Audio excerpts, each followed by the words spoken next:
क्या करें हमको खुद समझ में नहीं आता है। तो इस बार जो है कि पूरा बदलाव लमसम हो चुका है।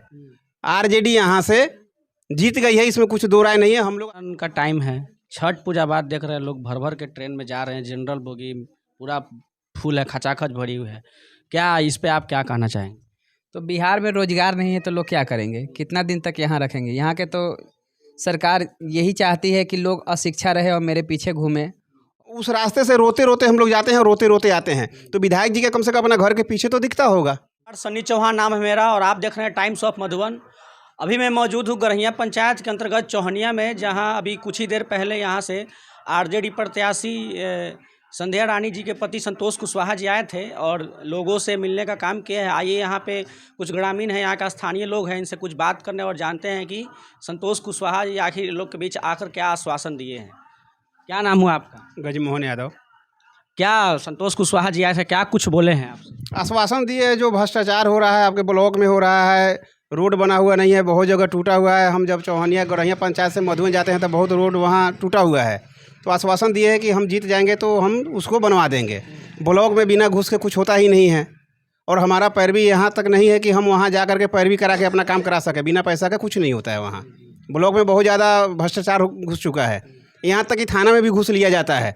अगर हमारे गांव में किसी को मारपीट अगर होता है तो वहाँ जाने के बाद अगर आपके पास गवाह नहीं है तो वहाँ घूस लिया जाता है, कहा जाता है कि इतना पैसा दो तो FIR करेंगे, नहीं तो नहीं करेंगे। अब इतना भ्रष्टाचार होने के बाद भी हम क्या करें, हमको खुद समझ में नहीं आता है। तो इस बार जो है कि पूरा बदलाव लमसम हो चुका है।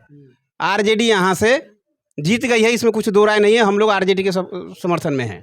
एक तो जो यहाँ के विधायक है उनसे मैंने बात की तो मैंने पूछा कि मधुबन विधानसभा में कुछ ऐसी जो है, जो कोई सुविधा से यहाँ के जो जनता है वंचित है, तो उन्होंने कहा कि नहीं, कोई मूलभूत सुविधाओं से यहाँ की जनता वंचित नहीं है, सारी सुविधा उनको मिल रही है। और एक तरफ आप बोल रहे हैं कि पूरा भ्रष्टाचार भरा हुआ है, रोड नहीं है, पानी नहीं है, बहुत कमी है। अभी तो हमारे यहाँ अस्पताल की कमी है।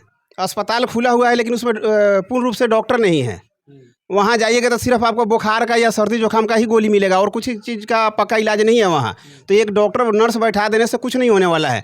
वहाँ जब तक प्रॉपर तरह से बढ़िया इलाज करने के लिए डॉक्टर नहीं बैठाइएगा, वहाँ कुछ नहीं होने वाला है। सर्दी जुकाम रोज़ लोगों को होता है, सर्दी जुकाम के लिए आपके पास क्यों जाएगा लोग? एक गोली 1 घंटा वहाँ इंतजार करेंगे, एक गोली के लिए हम 1 घंटा आपके पास इंतजार करेंगे, कोई काम धंधा नहीं है। ऐसी क्या वजह है जो यहाँ से 10 साल से बीजेपी की सरकार है मधुबन विधानसभा में, ऐसी क्या वजह है कि यहाँ पे मतलब अभी विकास नहीं हुआ है? यहाँ तानाशाही सरकार है, अपना तानाशाही लोग चलाते हैं। यहाँ तक कि विधायक जी के पास भी अगर हम लोग चले जाएं, तो वहाँ कोई सुनवाई नहीं है। अब पता नहीं क्या वो कर रहे हैं, नहीं कर रहे हैं, हमें तो समझ में नहीं आ रहा है। 10 साल से है लेकिन कोई ऐसा काम नहीं हुआ है। ज़्यादा दूर की बात हम आपसे नहीं बताएंगे, मधुबन का ही आपको बात बता देते हैं। कम से कम 2 किलोमीटर रोड टूटा हुआ है। विधायक जी भी जाते आते हैं, हम भी आते जाते हैं। इतना कष्ट है लोगों को कि उस रास्ते से रोते रोते हम लोग जाते हैं, रोते रोते आते हैं। तो विधायक जी का कम से कम अपना घर के पीछे तो दिखता होगा।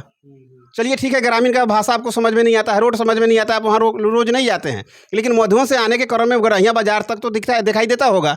तो वो रोड क्यों नहीं बन रही है अभी तक?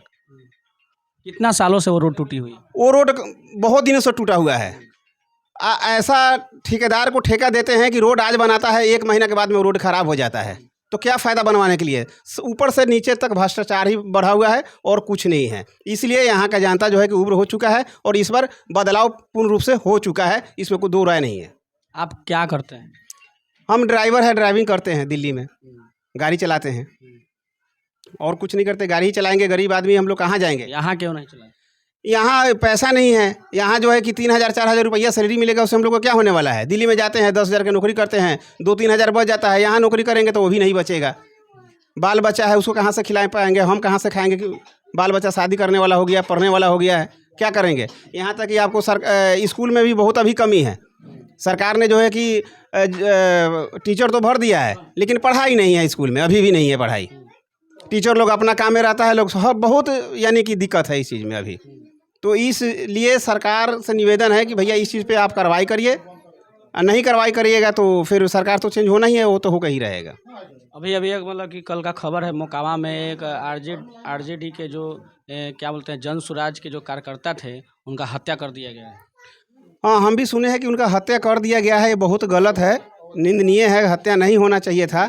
लेकिन कौन लोग किए हैं अभी हम लोगों को ये चीज़ पता नहीं है, लेकिन जो भी हुआ है बहुत गलत हुआ है। यहाँ और कुछ नहीं है, बस यही है। क्या नाम हुआ सर आप? मनोज कुमार यादव। क्या इस बार क्या है मधुबन विधानसभा, जो मधुबन विधानसभा की क्या लहर है यहाँ, क्या बता रही है जनता? बदलाव का लहर है, बदलाव का लहर है। इसकी सरकार में आरजेडी का। क्या दिक्कत है बीजेपी सरकार में? तानाशाही का सरकार है, पिछले 10 सालों से अभी तक तानाशाही नहीं हटी है। वो और भ्रष्टाचार जो है कि बढ़ गया है, सीमा से बाहर हो गया है। किस किस फील्ड में, मतलब किस किस फील्ड में अभी भ्रष्टाचार है? अभी तो हाल चुनाव के दरमियान में ही दुलारचंद यादव की हत्या हुआ है मोकामा में। वह जदयू का प्रत्याशी हैं और वहाँ जो है कि AK-4756 लेके जो है कि न्यूज़ में भी हम लोग देखते हैं। और यह जो है कि जंगल राज लोग चिल्लाता है और यहाँ महाजंगल राज अभी है। आचार संहिता के दौरान हत्या कर दिया गया है उनका। हत्या कर दिया गया है, माने जदयू और बीजेपी को विरोध में बोलने के कारण से उसका हत्या हो गई। जबकि यहाँ चुनाव के दरमियान या पब्लिक का एक जो है कि अधिकार होता है वोट देना, अधिकार के हिसाब से जो है कि अब विरोध में जाने के कारण से जो है कि हत्या हुआ है।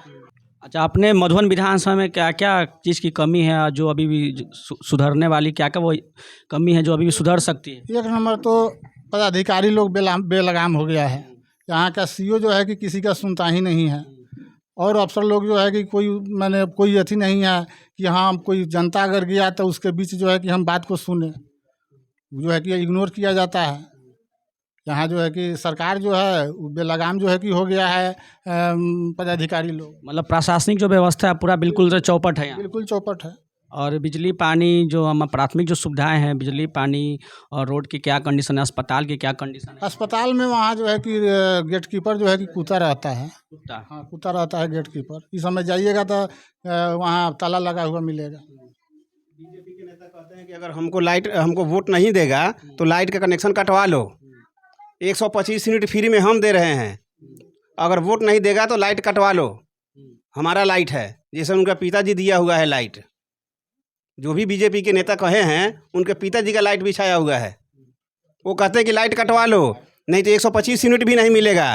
राशन हम खिलाते हैं, 5 किलो राशन देते हैं तो यहाँ मिलता है 4 किलो, तो 4 किलो हमारा पूरा फैमिली खा लेता है। ऐसे बोलते जैसे एहसान कर रहे हैं हमारे ऊपर और धमकी दे करके वोट ले रहे हैं। आपको कितना राशन मिलता है? हमें तो 4 किलो मिलता है, 4 किलो मिलता है। हमारा 4 आदमी का नाम है। अब किससे क्या कहने जाए? जो राशन देता है उसको कहने जाते हैं तो कहता है भैया हमें तो कोई कमाई नहीं, तो हम क्या करें, हम तो इतना ही देंगे, लेना है तो लो, नहीं तो जाओ। अब हम कहाँ जाए?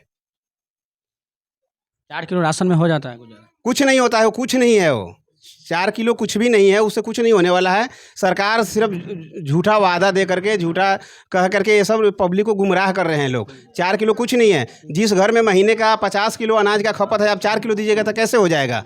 सरकार एकदम लोगों को बेवकूफ़ बना रही है और कुछ नहीं है। ये वोट लेने का टारगेट है कि हम आपको राशन दे रहे हैं, बिजली फ्री दे रहे हैं। जब से बिजली फ्री हुआ है 10 घंटा लाइट गायब रहता है। 10 घंटा लाइट? 10 घंटा लाइट गायब रहता है, दिन में 5 बार कटता है।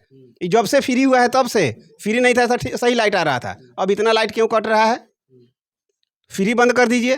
क्यों दे रहे हैं आप फ्री? अगर पैसा नहीं मिल रहा है तो बोलिए हमें पैसा नहीं मिल रहा है, आप पैसा लीजिए, टाइम टेबल से लाइट दीजिए। तो आप फ्री भी दे रहे हैं। आपका नेता कहता है कि अगर वोट नहीं देगा, हमको बीजेपी को वोट नहीं देगा तो कनेक्शन काट देंगे। तो हम आपको क्यों वोट दें? आपको हम क्यों चुन के हम बैठाएं हम? इसलिए इस बार बदलाव पूरा हो चुका है। आरजेडी आ रही है मधुबन से, और कुछ नहीं हो सकता यहाँ। और सरकार किसका बनेगा? सरकार आरजेडी का ही बनेगा। तेजस्वी सरकार? तेजस्वी सरकार बनेगा। तेजस्वी यादव मुख्यमंत्री बनेंगे, इसमें कोई दो राय नहीं है। एकदम बनने वाले हैं, समझो शपथ लेना बाकी है। क्या कुछ बोले हैं संतोष कुशवाहा जी? आपसे मिले हैं तो क्या कुछ आपको बताएं? बोले हैं वही दिन रात मेहनत कर रहे हैं और इस विधानसभा में बदलाव की लहर है, वही चल रहा है अभी। क्या क्या कमियां हैं आपके विधानसभा में? हमारे विधानसभा में तो बहुत सारी कमियां हैं, भ्रष्टाचार से लेकर रोड नली गली बहुत सारी समस्या है। और यहाँ के जो पहले के जो प्रत्याशी है 10 साल से विधायक है, अब तक कोई काम नहीं कर पाए हैं। और कितना दिन तक मोदी जी और नीतीश कुमार के नाम पर जीतते रहेंगे? अपना काम तो बताते नहीं हैं कि हम ये काम किए हैं, मेरे नाम पर आप वोट दीजिए। 10 साल में कुछ तो किए होंगे यहाँ के जो विधायक हैं।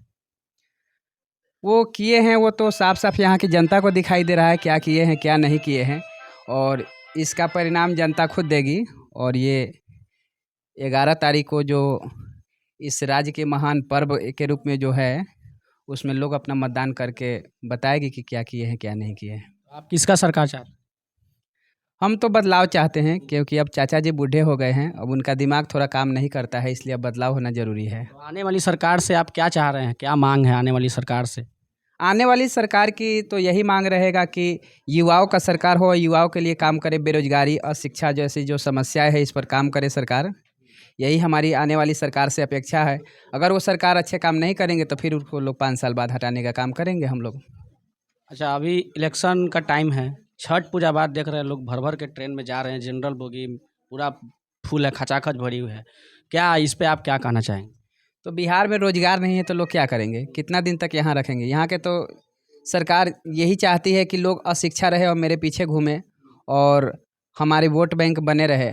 सरकार को जो मुद्दा है वो तो जिस पर सरकार तो काम करती नहीं है। और मोदी जी आएंगे तो यहाँ तो बिहार में 5 केजी राशन के ही बात करते हैं और जीविका में 10,000 रुपया देने की बात करते हैं। लेकिन जो आने वाली सरकार है उसका जो सरकार की है माई बहन योजना, जो कि 2500 रुपया हर महिलाओं को देगी, तो तेजस्वी सरकार, तो हर महिला को हर घर में लगभग साल में 30,000 रुपया आने जा रही है। जिससे वो अच्छा है या 10,000 रुपया अच्छा है, जो कि 10,000 रुपया लोगों को चुकाना पड़ेगा। 10,000 रुपया जो दिया गया है वो लोन के रूप में चुकाना होगा। तो 2 लाख शायद सुन रहे हैं कि 2 लाख मिलने वाला है। 10,000 जो दिया गया है अभी लोन के रूप में, वो 2 लाख रुपया कहाँ कौन ले पाएगा? और यहाँ तो पैसा दिया गया है चुनाव के लिए, वोट के लिए, 10,000 वोट के लिए दिया गया। वोट के लिए दिया गया है। अभी जो है कि 2 लाख तो सपना दिखाया गया है, वो जो है कि पब्लिक के लाभ के लिए और निस्वार्थ के लिए थोड़ी दिया गया है। अभी लालच में दिया गया है कि 10,000 रुपया दे रहे हैं इस तरह फ्री में, लेकिन उसको एक लोन के रूप में चुकाना है और यह प्रलोभन देकर जनता को गुमराह किया जा रहा है। तो आप देख रहे हैं टाइम्स ऑफ मधुबन, मेरा नाम है सन्नी चौहान। आपको क्या लगता है किसकी सरकार बननी चाहिए मधुबन विधानसभा में और राज्य में किसकी सरकार बननी चाहिए? आप कमेंट बॉक्स में जरूर बताएं और आपकी जो समस्या है वो भी कमेंट बॉक्स में बताएं। जो यहाँ के जो विधायक प्रत्याशी, जितने भी विधायक प्रत्याशी हैं, जीतने के बाद सबके समक्ष मैं बात रखने की, आपकी बात रखने की कोशिश करूँगा। जय हिंद।